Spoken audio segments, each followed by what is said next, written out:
Eu estava vivo.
Boa noite para todos.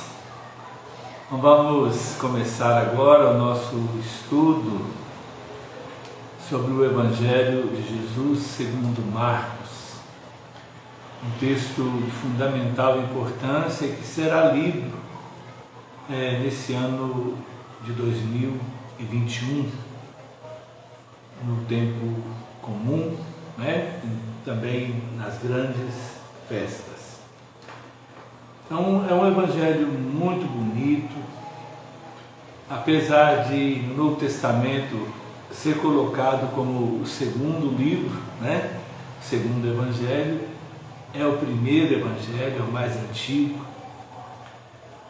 com uma preocupação muito especial de apresentar Jesus como Filho de Deus, de mostrar que só conhece Jesus quem se faz discípulo, quem o segue e o segue até a cruz, de ajudar aos cristãos, sobretudo aos cristãos que viviam na cidade de Roma, a vencer a tentação da cruz, porque em Roma eram milhares de crucificados todos os anos.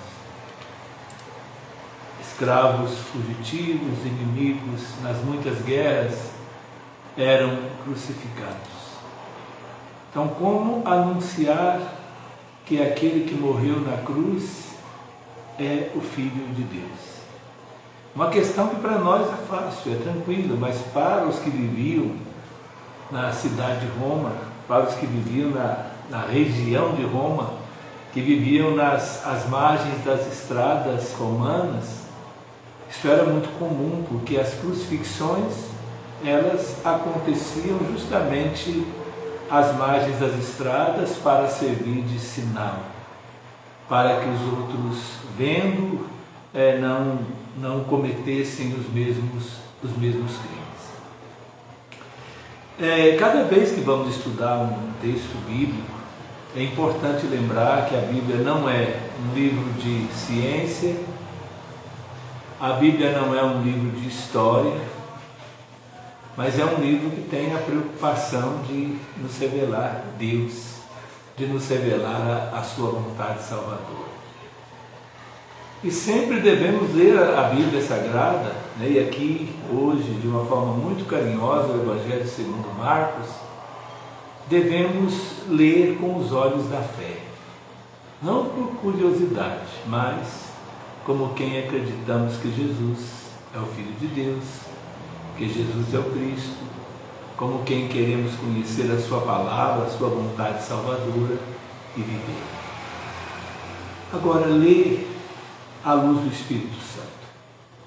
Ler à luz do Espírito Santo. Porque, lembra o Evangelho segundo Lucas, que foi o Espírito Santo quem fez com que Maria ficasse grávida.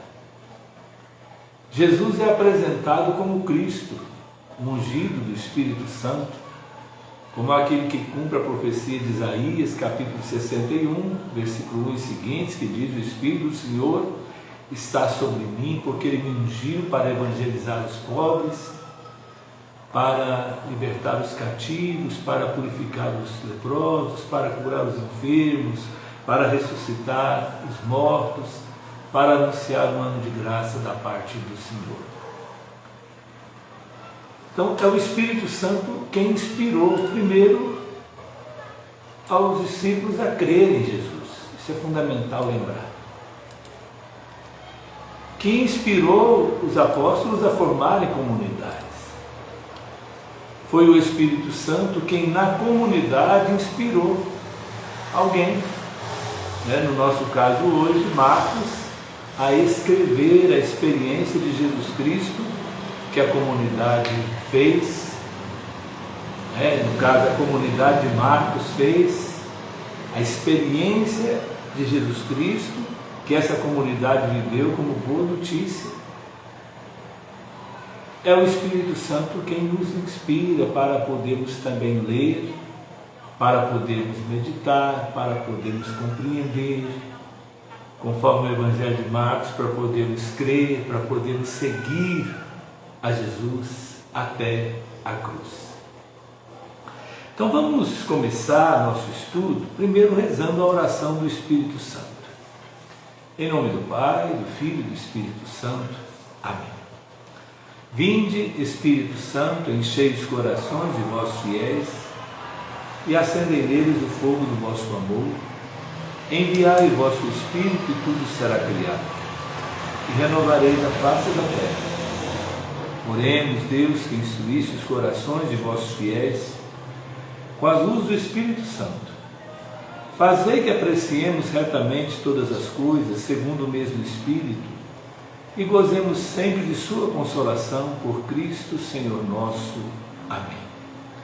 Divino Espírito Santo, descei sobre nós e permanecei para sempre.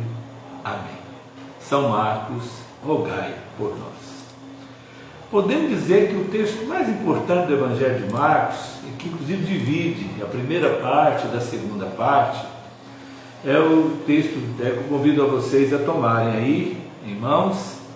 Então, no Evangelho de Jesus segundo Marcos, capítulo 8, a partir do versículo 34. Então, um texto que nos fala das condições para podermos seguir a Jesus. Chamando a multidão, juntamente com seus discípulos, disse-lhes: se alguém quiser vir após mim, negue-se a si mesmo, tome a sua cruz e siga-me. Pois aquele que quiser salvar a sua vida, vai perdê-la. Mas o que perder a sua vida por causa de mim e do Evangelho, vai salvá-la. Com efeito, que aproveita ao homem ganhar o mundo inteiro e arruinar a sua vida? Pois o que daria o homem em troca da sua vida? De fato, aquele que nesta geração adúltera e pecadora se envergonhar de mim e de minhas palavras, também o Filho do Homem se envergonhará dele, quando vier na glória do seu Pai com os santos anjos. E dizia ainda: em verdade vos digo que estão aqui presentes alguns que não provarão a morte, até que venha o reino de Deus chegando com poder. Então é o Evangelho que tem por preocupação ajudar os primeiros cristãos e a todos nós, ajudar os cristãos que viviam na região de Roma e a todos nós a vencermos o escândalo da cruz, a professar, como o centurião que aparece no Evangelho, que de fato este é o Filho de Deus, o crucificado é o Filho de Deus. Primeira coisa que eu quero pedir a vocês, vamos tomar a nossa Bíblia no Evangelho segundo Marcos e vamos percorrer todo o texto primeiro, porque isso é importante.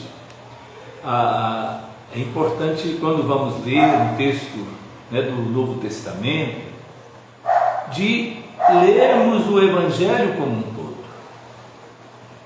Por quê? Porque cada evangelista interpreta o mistério de Cristo à sua forma, a partir das respostas que ele procura dar aos membros da sua comunidade.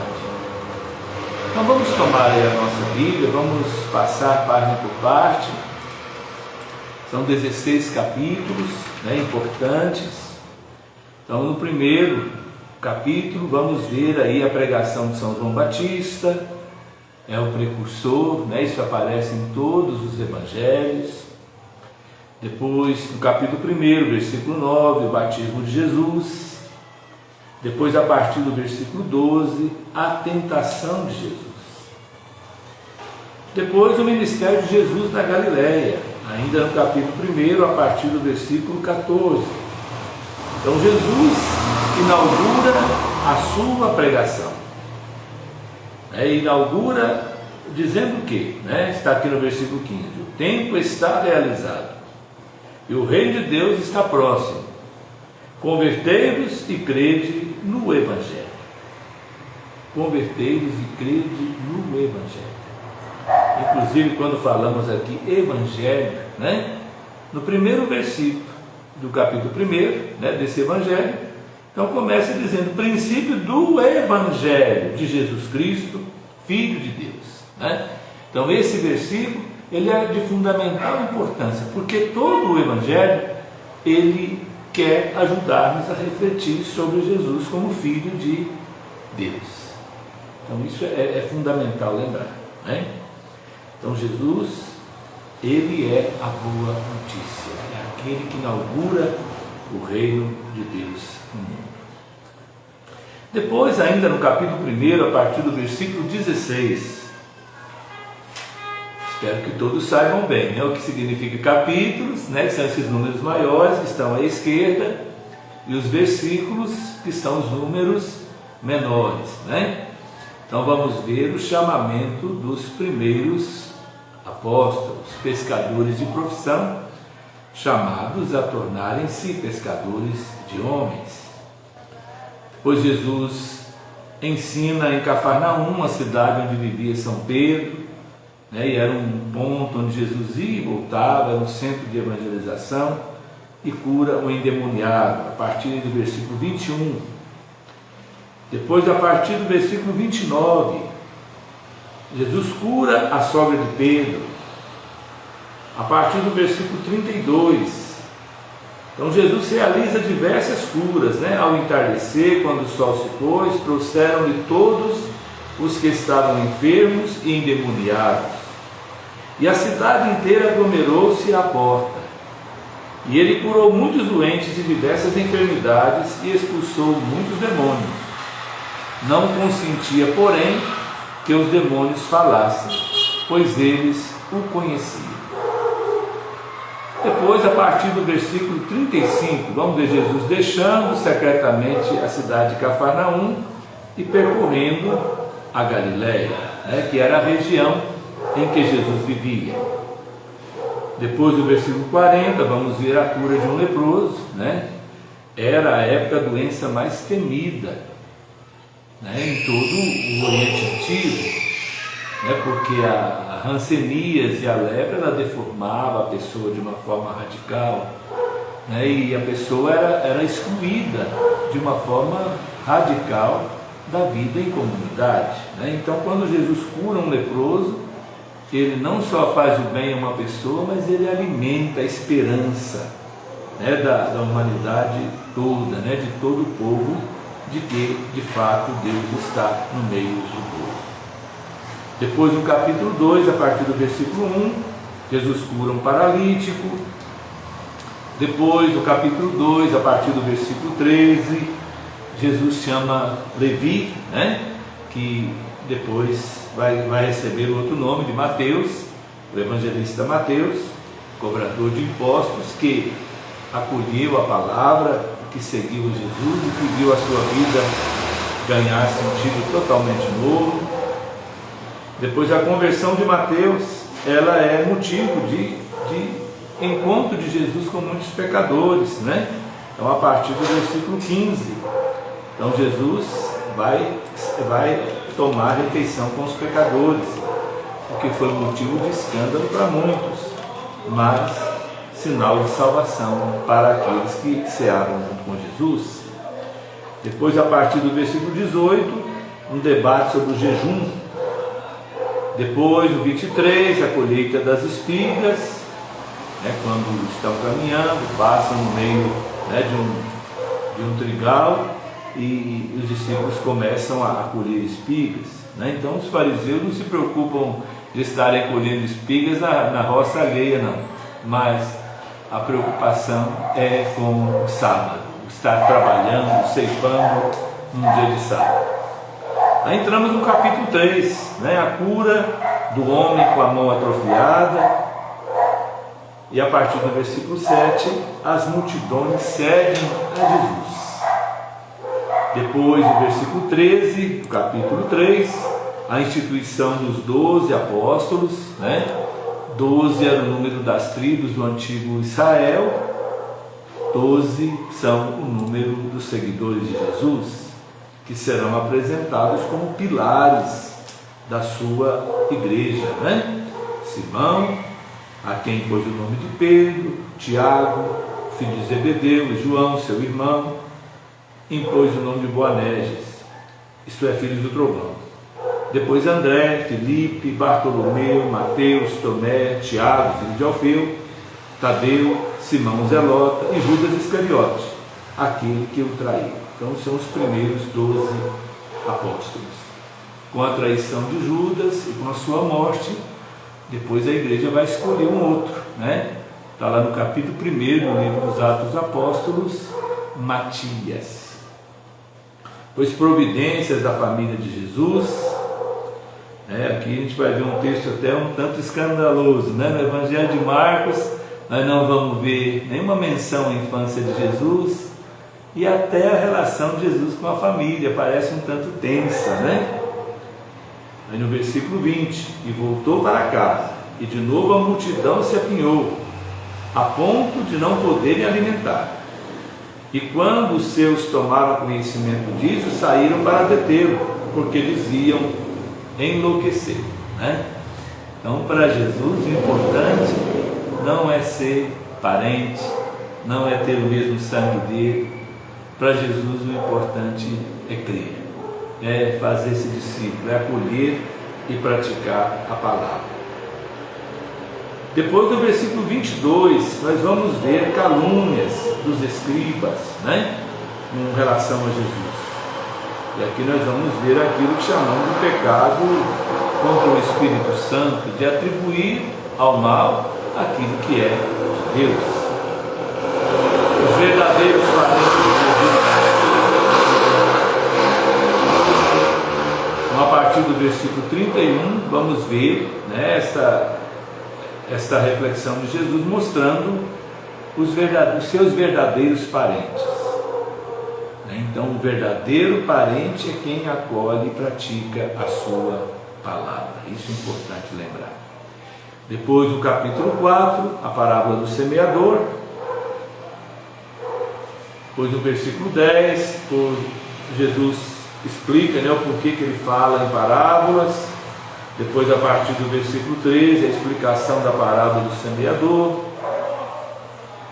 Depois, no versículo 21, como receber e transmitir o ensino de Jesus. Do versículo 26, a parábola da semente que germina por si só. E no versículo 30, a parábola do grão de mostarda. E no versículo 33 e 34, né, a conclusão do sermão das parábolas de Jesus. O capítulo 4 termina, né, com aquela passagem bonita da tempestade acalmada. Então, Jesus como aquele que acalma o mar, né, mostrando que de fato ele é o Filho de Deus, porque tem o poder sobre a natureza. No capítulo 5, vamos acompanhando, vamos ver Jesus, né, libertando o endemoniado gadareno. A partir do versículo 21, a cura da mulher hemorroíça e a ressurreição da filha de Lázaro, a ressurreição da filha de Jairo. No capítulo 6, a visita a Nazaré, sua cidade, e aqui Jesus não será acolhido pelos seus conterrâneos, mas será motivo de escândalo. Depois, né, vamos ver aí no versículo 6 e 7, a missão dos 12 apóstolos, quando Jesus nos envia, né, a evangelizar. Depois, versículo 14, Herodes e Jesus. O rei Herodes ouviu falar dele, com efeito, seu nome se tornara célebre, e dizia-se que João Batista fora ressuscitado dos mortos, e por isso os poderes operavam através dele. Já outros diziam, Elias, e outros ainda, um profeta, ou um profeta como outros profetas. Herodes, ouvindo essas coisas, disse, João, que eu mandei decapitar, foi ressuscitado. Aí toda a narrativa da execução de João Batista. A partir do versículo 30, a primeira multiplicação dos pães, quando Jesus multiplica os 5 pães e 2 peixes. A partir do versículo 45, Jesus caminha sobre as águas, curas na região de Genezaré, na margem do mar da Galileia. O capítulo 7 começa, né, uma discussão de Jesus sobre as tradições farisaicas, né? Os fariseus eram zelosos no cumprimento da lei e questionavam Jesus, porque ele não exigia dos seus discípulos o cumprimento restrito da lei. Jesus vem ensinar, né, que não é o homem que existe para servir a lei, mas a lei que está a serviço do ser humano, da vida do ser humano. Ainda no capítulo 7, a partir do versículo 14, né, nesta mesma reflexão, né, com relação aos fariseus, agora com os saduceus, uma reflexão sobre o que é puro e o que é impuro. Ainda no capítulo 7, né, vamos ver as viagens de Jesus para fora da Galileia. Aí vamos ver, né, a partir do versículo 24, né, a cura da filha de uma mulher estrangeira, de uma Ciro-fenícia, né, aquela passagem forte, né, quando Jesus diz que não convém tirar dos filhos para dar aos cachorrinhos, e a mulher diz, mas também os cachorrinhos comem das migalhas que caem da mesa do seu dono. Então, e Jesus não teve por onde, né, e devolveu realizou o pedido daquela senhora que teve muita fé e, sobretudo, muita humildade. Depois, concluindo aí o capítulo 7, a cura de um surdo gago, né, o Éfatá, né, aquele rito que nós temos no batismo até hoje, né? E, por fim, chegamos no capítulo 8. a segunda multiplicação dos pães,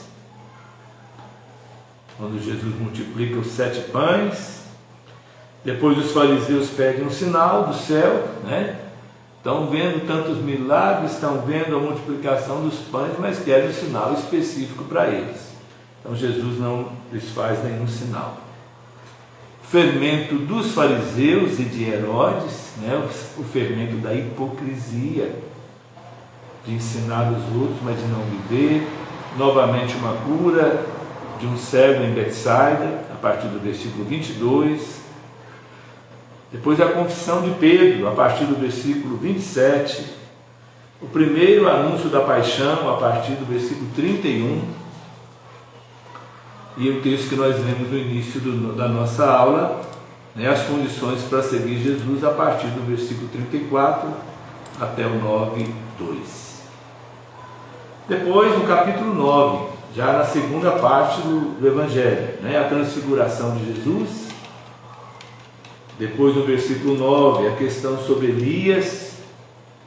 Os judeus acreditavam que antes da vinda do Messias, né, o Elias deveria voltar, né? Elias que não morreu, mas que foi elevado aos céus numa carruagem de fogo. Então, Jesus vai lembrar, né, que em João essa profecia se realizou. Depois, ainda no capítulo 9, um epilético endemoniado. No versículo 30, o segundo anúncio da paixão. Nós vamos ver 3 anúncios da paixão do Evangelho de Marcos. Tamanha é a centralidade da paixão dentro desse Evangelho segundo Marcos. Depois, no versículo 33, né, toda a reflexão sobre quem é o maior entre os discípulos, né, que ainda não haviam entendido bem, né, a missão, onde Jesus vai dizer: se alguém quiser ser o primeiro, seja o último e aquele que serve a todos, e apresenta uma criança como modelo a ser seguido. Depois, um outro texto muito interessante, né, que vem ajudar a vencer essa tentação tão presente no mundo de hoje, que é a intolerância.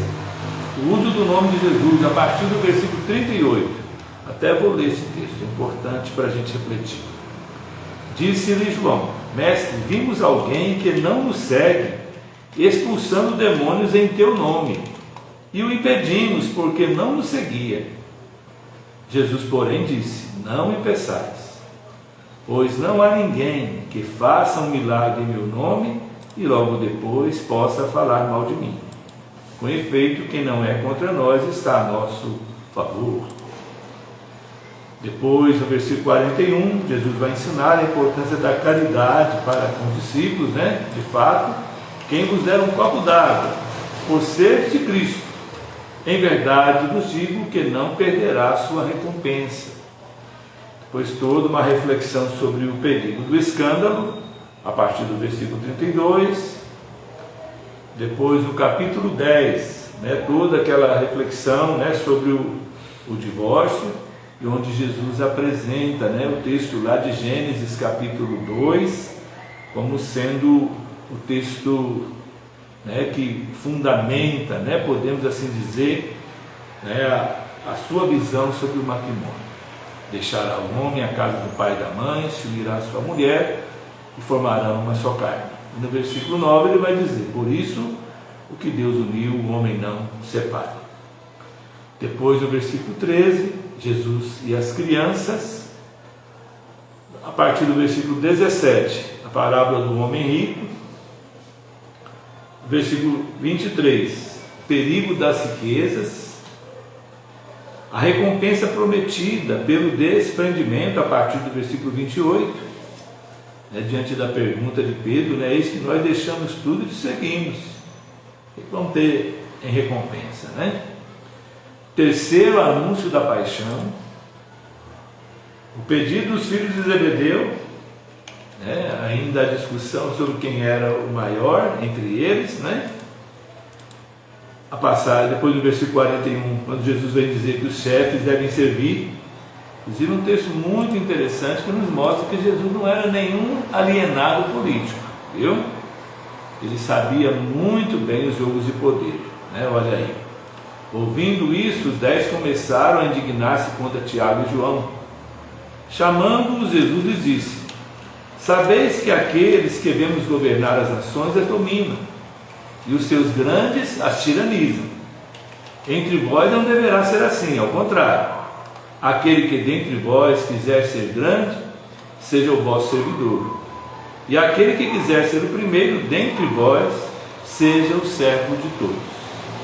Pois o Filho do Homem não veio para ser servido, mas para servir e dar a sua vida em resgate por muitos. E simbolizando a cegueira, né, que envolvia a vida dos apóstolos até aquele momento, vemos Jesus agora contar a parábola do cego de Jericó, dos textos mais bonitos do Novo Testamento, inclusive, né, foi lido nas minhas ordenações, no diaconato e também no presbiterato.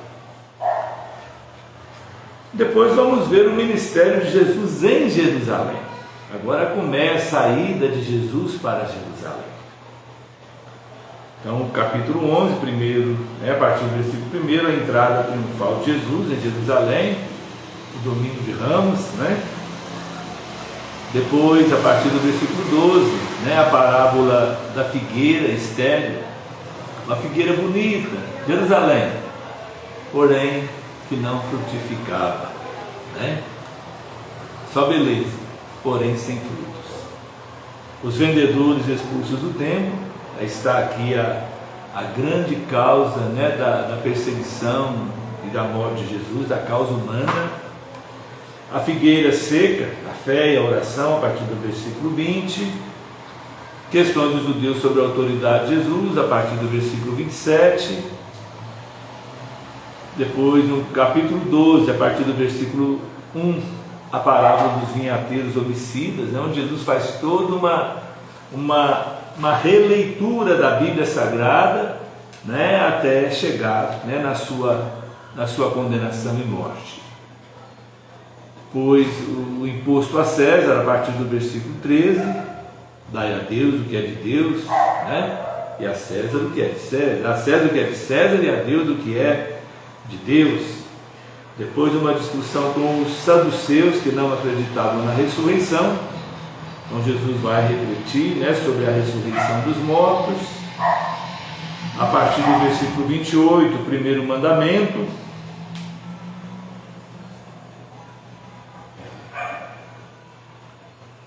Depois do versículo 38, os escribas julgados por Jesus. No versículo 41, a obra da viúva. E chegamos no capítulo 13, né, que é um capítulo escatológico, né, onde Jesus, né, ele, relendo tudo o que estava acontecendo, ele vai falar, né, do fim de Jerusalém, do fim do mundo. Então, o princípio das dores, a partir do versículo 5, a grande tribulação de Jerusalém, a partir do versículo 14. É bom lembrar-se que nesse período em que o Evangelho de Marcos foi escrito, entre os anos 63 até o ano 70, foi um momento de grande perseguição dos judeus, né, que vai culminar no ano 70, com a destruição da cidade de Jerusalém, do templo, da extinção, né, do povo judeu, né, e uma ruptura entre cristãos e judeus a partir desse momento, porque os cristãos não quiseram participar da guerra contra o Império Romano, né? Então é a partir desse conflito, né, do ano 70 que nós vamos ver, né, os cristãos se tornando uma nova religião distinta dos judeus. A manifestação gloriosa do Filho do Homem, no versículo 24, depois a parábola da figueira. A partir do versículo 33, vigiar para não ser surpreendido. Depois, no capítulo 14, a paixão, morte e ressurreição de Jesus, com todos os passos aí da paixão, né? A unção em Betânia, a traição de Judas, os preparativos para a ceia pascal, o aviso da traição de Judas, a instituição da Eucaristia, no versículo 22 e seguinte, Jesus prediz a negação de Pedro, no Getsêmani, né, todo o sofrimento, né, a agonia de Jesus, a prisão de Jesus a partir do versículo 43, né, todo o escárnio, o sofrimento, né, de Jesus. Então, no versículo 53, Jesus perante o Sinédrio, que era esse órgão de justiça do povo de Israel. Então, o Sinédrio era composto pelos sumos sacerdotes, pelos doutores da lei, né, pelos grandes líderes do povo de Israel. Depois, a negação de Pedro, Jesus perante Pilatos, a coroa de espinhos, a partir do versículo 16, o caminho da cruz, a partir do versículo 21, a crucifixão, a partir do versículo 23, Jesus é escarnecido e injuriado na cruz, a partir do versículo 29, a morte de Jesus, a partir do versículo 33, as santas mulheres no Calvário, a partir do versículo 40, o sepultamento de Jesus, a partir do versículo 42, e aí já começa toda a narrativa da ressurreição, né? O túmulo vazio, a mensagem do anjo a Maria Madalena, as aparições de Jesus ressuscitado, né? E conclui assim o Santo Evangelho segundo Marcos. Quero lembrar a todos, né, que o Henrique está participando aqui conosco. Então, se alguém quiser apresentar alguma pergunta, né, pode fazer pelo chat, viu? E a gente procura então responder, né, as questões que vocês fizerem, né? Infelizmente não tem condição de todos estarem falando, né? Mas a partir do chat vocês podem apresentar as perguntas de vocês. Então vamos primeiro, né, lembrar, viu? Não podemos ler a Bíblia como se fosse um livro de ciência. Não podemos ler a Bíblia como se fosse um livro de história, né? Não podemos ler a Bíblia somente por curiosidade. A preocupação da Bíblia é revelar, né? É revelar Jesus como Filho de Deus, é revelar a vontade salvadora de Deus através de seu Filho Jesus. Isso é muito importante. É apresentar a boa notícia de Jesus como o Filho de Deus. Então, as luzes do Espírito Santo devem ser invocadas por todos nós, né? Devem ser invocadas por todos nós, porque é o Espírito Santo quem nos ilumina, quem nos inspira a ler, a compreender e a bem viver a palavra, a vontade do Senhor que nos ama e quer bem. Alguma pergunta, Henrique? Ainda não. Tem quantas pessoas participando aí, Henrique? 23 pessoas. Vai, tá bom, né? Que bom. Aceitam? Então, gente, vamos voltar lá no início do Evangelho de novo.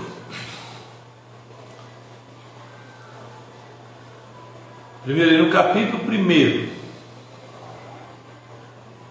versículo 1, olha como está escrito aí: princípio do Evangelho de Jesus Cristo, Filho de Deus, conforme está escrito no profeta Isaías, né, e segue, né, toda a narrativa.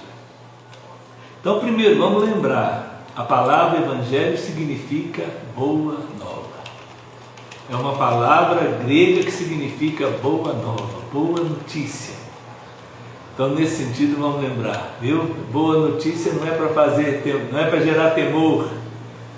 Boa notícia é para gerar esperança, é para levar a consciência do amor de Deus. Isso é fundamental lembrar, né? Então, Evangelho é boa notícia. E o grande objetivo do Evangelho: mostrar Jesus Cristo como Filho de Deus. Isso é central. Está no início do Evangelho e vai estar lá no final, né? Quando o centurião vai contemplando Jesus crucificado e dizer: de fato, este é o Filho de Deus. É o centro mesmo do Evangelho, né? Então, Jesus Cristo como Filho de Deus. Então, o Evangelho, boa nova, boa notícia. No Evangelho de Marcos, né, então um tema que aparece aí de uma forma muito bonita é o tema do seguimento de Jesus. O seguimento de Jesus. Jesus, ele quer ser seguido. A palavra de Jesus é um convite ao seguimento. Então, é o Evangelho do seguimento. São várias passagens nesse Evangelho de Marcos que vai aparecer a expressão vem e segue-me. Está presente nos chamamentos dos apóstolos, está presente nela na parábola do jovem rico, está presente na parábola, né, do cego Bartimeu, essa história que Jesus conta e que lembra que o cego Bartimeu, vendo Jesus, seguiam para Jerusalém, onde ele iria ser rejeitado, onde ele iria ser torturado, humilhado, crucificado e morto.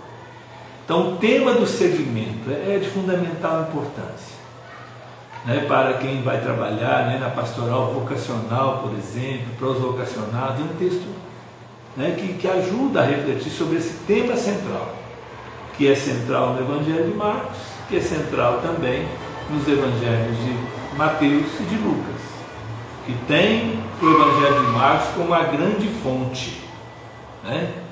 O Evangelho de Marcos está 95% presente dentro do Evangelho de Mateus e os 90% presente dentro do Evangelho de Lucas, para lembrar que foi uma fonte importante para os outros evangelhos. Então vamos lembrar disso. Então esta mensagem do seguimento, vem sério, é o Evangelho do seguimento. Outra coisa que chama a atenção da gente, antes da leitura do Evangelho, na leitura do Evangelho segundo Marcos, é o tema do segredo messiânico. É interessante, é isso, né? Porque hoje a gente divulga sinais, né? As igrejas gostam de divulgar os sinais, de mostrar que os sinais estão acontecendo, que os milagres estão acontecendo e assim por diante. No Evangelho segundo Marcos, não. Há um segredo messiânico. Depois dos sinais, Jesus sempre proíbe, né, que divulguem. Proíbe os apóstolos, proíbe as pessoas que experimentaram, né, o poder de Deus em seu favor, proíbe os demônios. Por quê? Para o Evangelho de Jesus segundo Marcos, só conhece a Jesus quem o segue. Só conhece a Jesus quem o segue. Então, nesse sentido, é importante, né, lembrar-se que Jesus até se torna motivo de escândalo para os apóstolos, né?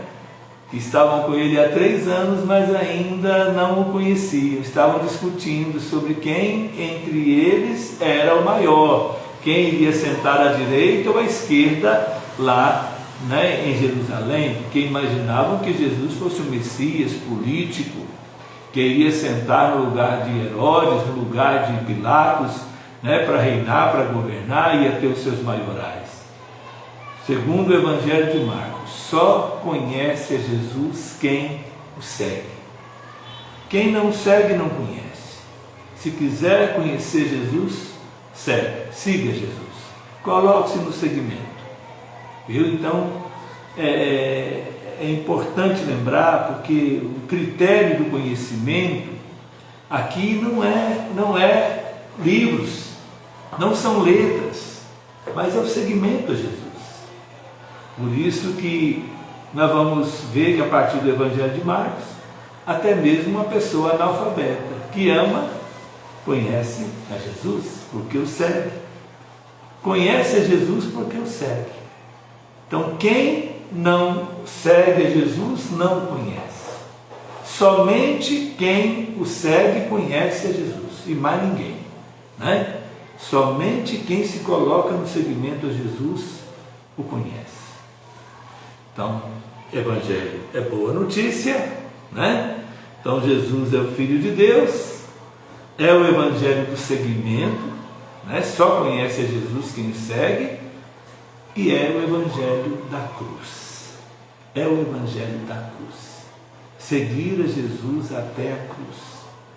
Por isso que eu lembrava, né? No final do capítulo 8, né? Ali está o coração mesmo do Evangelho segundo Marcos. Ser capaz de renunciar a si mesmo, ser capaz de assumir a cruz cada dia e seguir a Jesus. Então quem não assume a cruz cada dia, não segue, não conhece. Mas quem se esforça em seguir a Jesus, esse o conhece. Alguma pergunta, Henrique?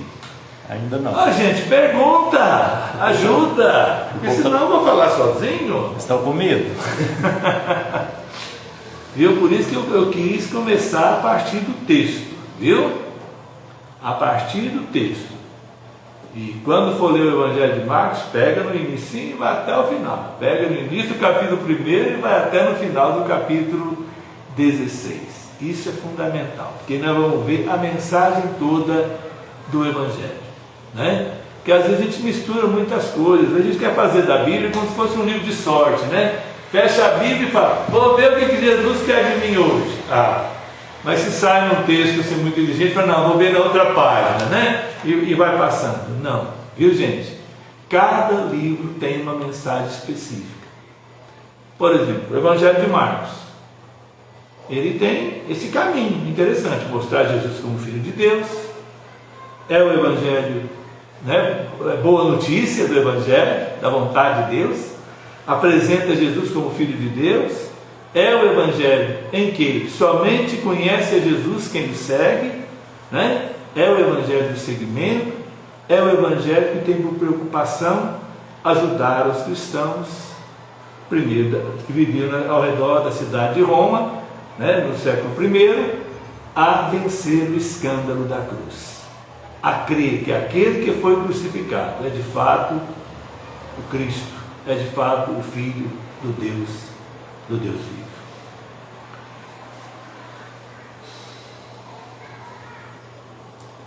Nenhuma pergunta, Henrique? Algum comentário a partir do que você estudou esse ano? É bom também você participar. Gente, está todo mundo calado, meu Deus. E o Evangelho é um livro escrito em mutirão, viu, gente? Isso é bom lembrar, tá? Não é um só que escreve, é um que escreve a experiência da comunidade. Por isso que é importante a leitura em comunidade. Por isso que é importante o ciclo bíblico, né? O ciclo bíblico onde as pessoas reunidas procuram refletir, né, sobre a Sagrada Escritura, sobre a mensagem de Jesus conforme o Evangelho, conforme, né, o livro que está sendo lido.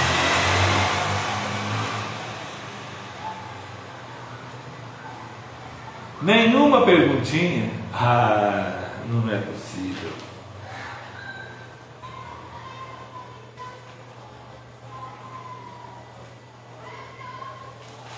Então eu vou, nesse final de primeiro dia de estudo do Evangelho de Marcos, eu gostaria de refletir com vocês sobre esse texto que para mim é muito importante, que inclusive eu pedi ao bispo à época, ele permitiu, né, que eu colocasse como sendo o texto da minha ordenação, né, o Evangelho tanto iluminou a ordenação diaconal quanto a ordenação presbiteral. Então o Evangelho segundo Marcos, capítulo 10, do versículo 46 ao 52. Eu quero pedir a vocês que prestem atenção em 3 momentos. Isso é importante para, viu, a interpretação de todo o texto vocacional, para a interpretação, né, de todo o milagre que Jesus realiza, tá? Então, prestar atenção antes do encontro com Jesus, o durante o encontro com Jesus e o depois do encontro com Jesus. Então vamos lá. Chegaram a Jericó. Ao sair de Jericó com seus discípulos e grande multidão, estava sentado à beira do caminho o mendigo Bartimeu, filho de Timeu, cego.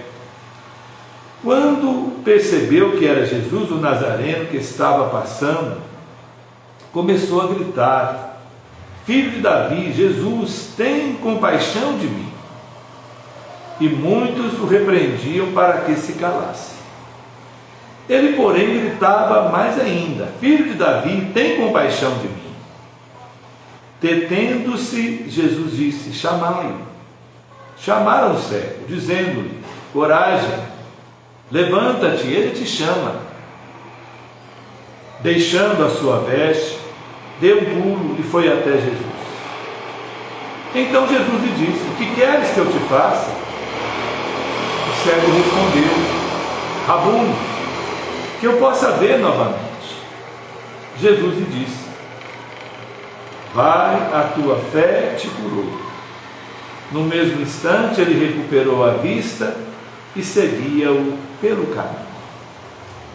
Então vamos lá, antes do encontro com Jesus, quem que era o Bartimeu? Cego, e estava à margem do caminho, quer dizer, era cego e marginalizado. Então a margem do caminho era o lugar social onde ele se encontrava. Uma pessoa marginalizada em razão da cegueira. Por quê, gente? Porque a época, tanto os saduceus quanto os fariseus coincidiam em pregar que a cegueira era castigo de Deus. Inclusive tem lá no Evangelho de João, aquela passagem onde perguntam para Jesus: quem pecou para que fulano de tal nascesse cego? Ele ou seus parentes?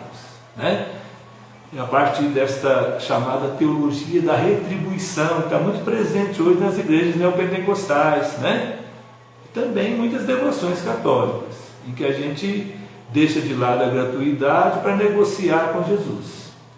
Então, se a gente faz o que Deus manda, bênção, riqueza, dinheiro, poder, carro novo, Se a gente não corresponde, castigo, maldição e assim por diante. Não é isso o que o Evangelho ensina, Então, o cego Bartimeu era marginalizado em razão da doença. Por quê? Porque na época a religião ensinava isso. Era um amaldiçoado, Ensinava isso, que a cegueira era um castigo divino por um pecado próprio, por um pecado de um parente. E o que acontece? Então, quando vê que Jesus está passando, aí começa o encontro com Jesus, escuta o barulho, a multidão, ele começa a gritar: Jesus, filho de Davi, tem compaixão de mim. Bom, vamos ajudar? Vamos lá, Henrique, vamos lá. Jesus, filho de Davi, tem compaixão de mim. Ajuda ele, vamos lá. Jesus, filho de Davi, tem compaixão de mim. E diz a parábola que logo foram até ele: cala a boca, você não pode falar. Proibiam de falar, porque como marginalizado, como amaldiçoado, ele não podia falar. E se o judeu, que se considerasse puro, conversasse com o cego, ele se contaminava. A mentalidade puritana, terrível, preconceituosa. Se tocasse o cego, ele se tornava impuro, tanto que não podia entrar lá no templo depois, E diz a palavra, quanto mais o proibiam, mais ele gritava. Ajuda lá aí, vamos lá. Jesus, filho de Davi, tem compaixão de mim. E o que a palavra diz? Que Jesus escutou o seu grito e parou. Então quem não tinha voz, agora adquiriu voz, porque o seu grito foi ouvido. E Jesus não só parou, mas mandou chamá-lo. E é interessante que as mesmas vozes que gritavam, que diziam para o cego: cala a boca, você não pode falar, agora mudam, Vão até o Bartimeu e dizem: coragem, levanta-te, ele te chama, porque o seu grito foi ouvido. Lembra a parábola que ele, num salto, lançando fora o seu manto, e o manto aqui era a veste, era a proteção do sol, era a proteção da chuva, mas era também o sinal da mendicância. lançando fora, né, a sua veste, ele se colocou diante de Jesus. Jesus sabe tudo, né, gente? Jesus podia ter falado para ele, então, né, você enxerga a partir de agora. Mas não, Jesus fez uma pergunta: que queres que eu te faça? Né? Então, quem não tinha voz adquiriu voz, porque o seu grito foi ouvido. Quem não tinha vez, era um marginalizado, agora adquiriu vez. Por quê? Porque pôde apresentar a Jesus a sua vontade. Então Jesus respeita a vontade do Bartimeu. Ele podia ter pedido, eu quero só uma garrafa de pinga. Se Jesus tivesse dado a garrafa de pinga, teria respeitado a sua vontade. Mas Jesus disse para ele disse para Jesus, que eu possa ver novamente. E Jesus devolve a ele a vista. Mas ele não volta para a margem do caminho de novo. Ele segue Jesus pelo caminho. E se a gente vê na sequência do Evangelho, logo começa a ida de Jesus para Jerusalém.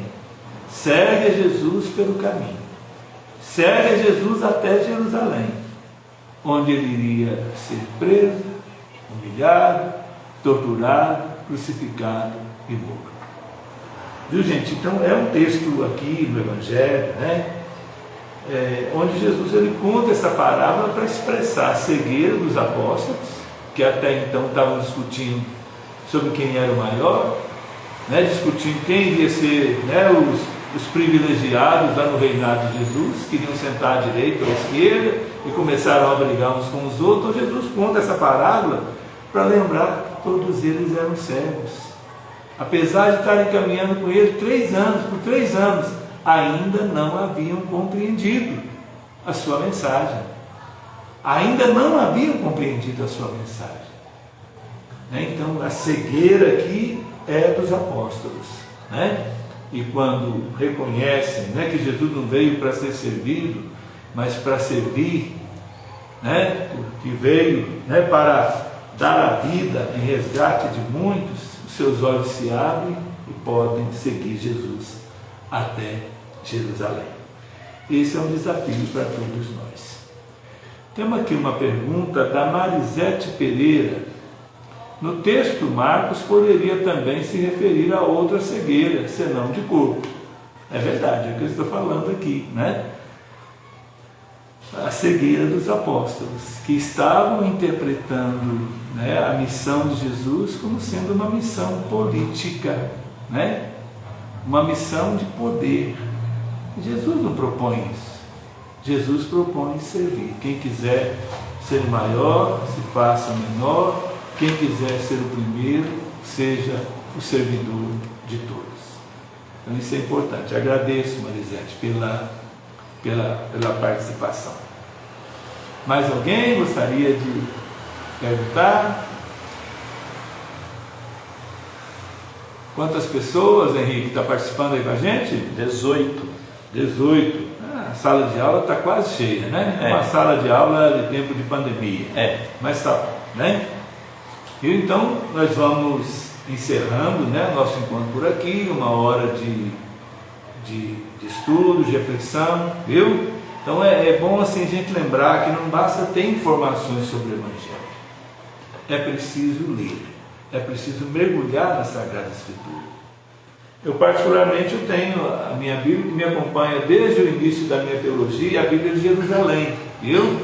Para estudo é com certeza o melhor, viu? O melhor instrumental. É a tradução mais bem feita, as notas ajudam muito, a introdução dos textos ajuda muito a mergulharmos na sua compreensão, mas também a Bíblia de tradução popular, a Bíblia pastoral, a Bíblia da CNBB, é fiel ao texto. Então, sempre ler o texto, acompanhar aí as notas que aparecem, são notas explicativas, que ajudam a encontrar o sentido. Porque o Evangelho, é importante lembrar, ele foi escrito num contexto totalmente diferente do nosso. Aqui, o Evangelho de Marcos, o contexto é da região de Roma, né? Do contexto da Itália do primeiro século, né? De uma igreja, de um cristianismo perseguido, né? Ainda não tanto pelo Império Romano, mas perseguido aqui, né? pelos judeus, né? É um momento de separação dos cristãos com os judeus, né? Se os cristãos aqui são perseguidos como judeus, como uma seita judaica, né? Então é um início de caminho, né? Então vamos acompanhar, vamos ver, vamos meditar. Então amanhã nós vamos refletir sobre os grandes temas do Evangelho de Marcos, viu? Destacando aí, né, o segredo messiânico e o segmento de Jesus Cristo. Temos aqui mais uma. O diácono Flávio também está participando da nossa live, que bom, né? Deus abençoe. Amanhã eu vou chegar a serviço em você, viu? Tem que participar também. Tá bom. Então vamos rezar a oração que Jesus nos ensinou e vamos dar a bênção final. Pai nosso, que estais no céu, santificado seja o vosso nome. Venha a nós o vosso reino. Seja feita a vossa vontade, assim na terra como no céu. O pão nosso de cada dia nos dai hoje.